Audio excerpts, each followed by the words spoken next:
Welcome to This Week in Racing, our weekly roundup of the top headlines that you don't want to miss. As always, I'm joined by Logan and Claudia, and we're going to take you through all the top stories, including Robert Shwartzman, who's been fending off IndyCar rumors, and the F1 Academy leveling the playing field with its driver test day. But first, let's talk about F1's new sprint race calendar.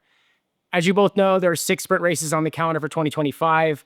There's been a lot of conversation swirling around weekend format changes, adding more sprint races to the calendar. F1's CEO and president, Stefano Domenicali's been no stranger to this kind of conversation. And just today, when we're filming this, F1 announced the 2026 calendar, and there are 6 sprints again. I like a sprint weekend. I feel like it's not really a hot take necessarily, but it's you either love it or you hate it. And people, I think, feel very strongly on those opposite ends of the spectrum. Honestly, I'm for it. I think it feels like there's more action. I do love a practice section, but I just feel like there's not much that you get out of it. Yeah, I agree. I think it's nice to have more action on track. Like, nobody hates, seeing qualifying happen twice. I just think that, the sprint, obviously it's a sprint, so it's shorter, but it just feels like, especially with this generation of F1 cars, I know next year's car is going to be a bit smaller. I honestly don't think it'll make that much of a difference. It's difficult already to overtake. And so for you to ask for good racing and action in 18 laps, 19 laps is not really feasible. There's also no pit stop strategy.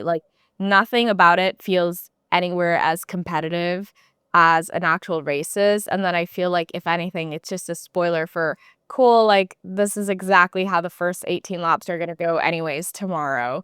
I'm with you in that it's a copy paste in some ways of the first 18 laps. That's a great way to look at it. Maybe more could be done. There's the talk of the reverse grid format. I know this is something that the F2 and F3 have been doing for quite some time.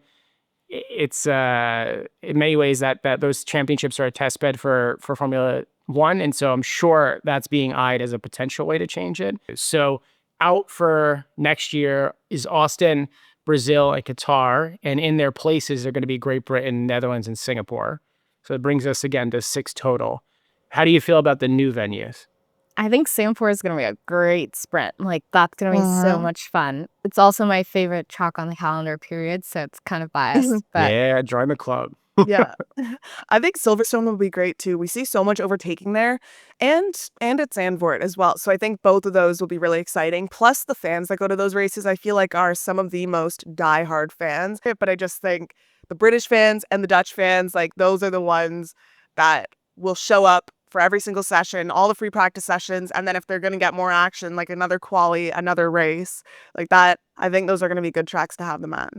Well, let us know in the comments which ones you're excited about. And speaking of which, we asked the poll last week about whether McLaren should let their drivers fight.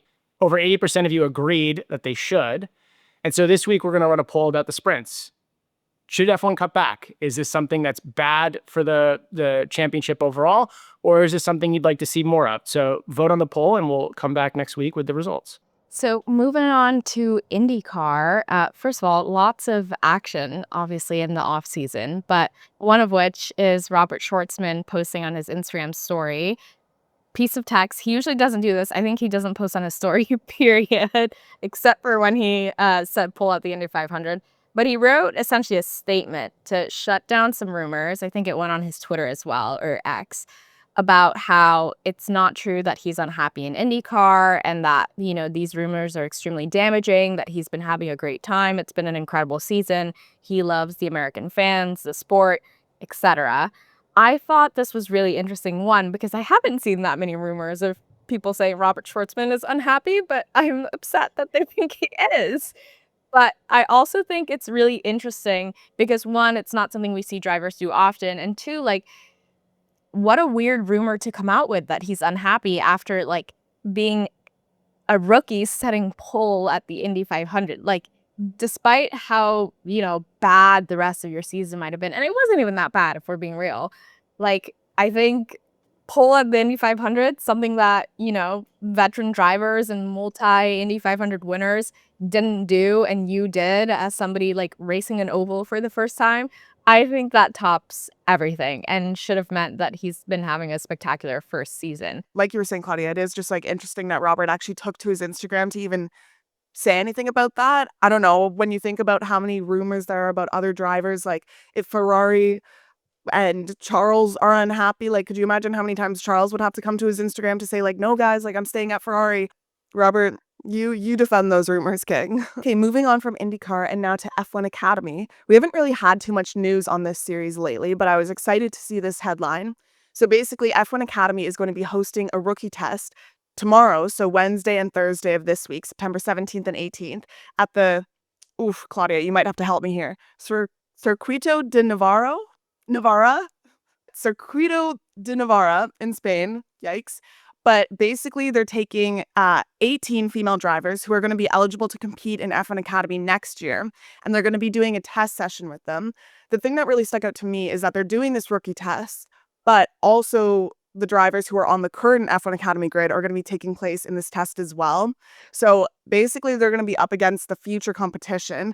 And although these 18 drivers that are doing this rookie test for the first time, like they're not guaranteed a seat, they're not even guaranteed like a wild card entry, but it's basically just a chance for them to display their talents. And then I think it's going to be so interesting that they're going up against the people who they're trying to take the seats from.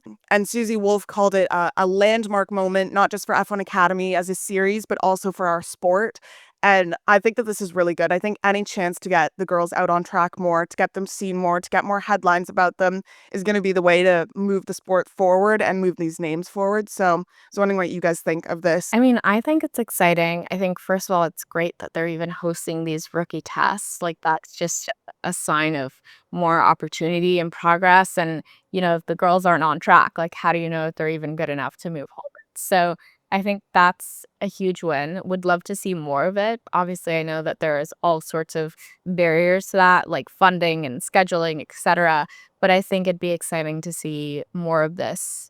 I think we're moving in the right direction. It just feels like it's moving slowly a little, but it's all exciting. Before we move on to our final headline of the day, let's cover 3 headlines in case you missed them. Number 1, Max Verstappen. He secured his permit. Congrats, Max. He has his sights on the Nürburgring 24-hour race, and he's one step closer to that. It's also lights out for Moto E, pun intended.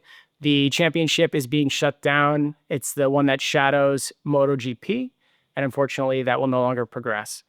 And then lastly, F1 announced its 2026 start times for its races. And the big one here is that the Indy 500 and the Canadian Grand Prix are no longer overlapping-ish, still on the same day, but obviously not going to start at the same time. So we'll be curious to see how that plays out this year, and hopefully we'll see an F1 driver next year.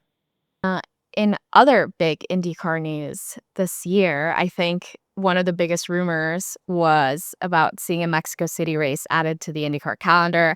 Obviously, it's been in conversation for quite a while. Pato O'Ward's one of the biggest drivers in the sports and has an insane following.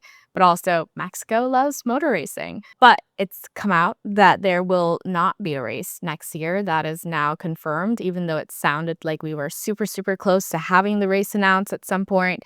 Perhaps something changed. Perhaps it was never really on the cards. Is IndyCar missing maybe it's like final opportunities to get out there in Mexico? Like, we've been talking about it for so long, and it seems like as soon as we got so close, blocked. I don't think it's their final chance to do it, but I think it's disappointing to see. There were so many people excited about it. Like you were saying, Claudia, like Pato is so well known. Pato is the biggest advocate for this. Like, I think I saw somewhere recently, he's like, it's my dream to race in Mexico. He participates in the Formula One free practice sessions. Like, I believe he did that last year. I think he's gearing up to do it again this year, actually.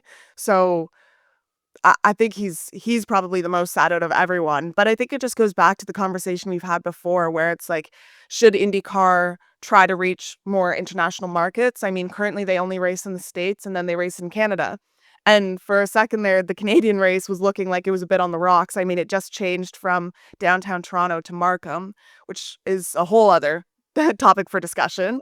But I think it's definitely unfortunate they're not racing in Mexico. And I believe their reasoning was because of the FIFA World Cup, which does make sense. Logistically, that whole thing is going to be chaos.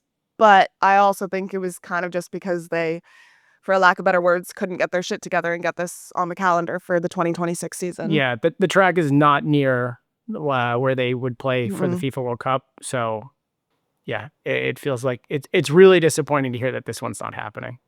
Yeah, and all the Paddle fans would buy up all the merch. Like, there's just so many reasons economically to make this happen, and I think it's just a huge disappointment. I'm feeling, I think, maybe less hopeful every time we get the news that it's not happening or like it's just a rumor, because it again feels like it's been going on for a really long time, and there's not really been any visible progress publicly that we are anywhere close to getting a deal made. So like maybe even 2027 is not even on the table, and we just like are holding on to some hope that it will.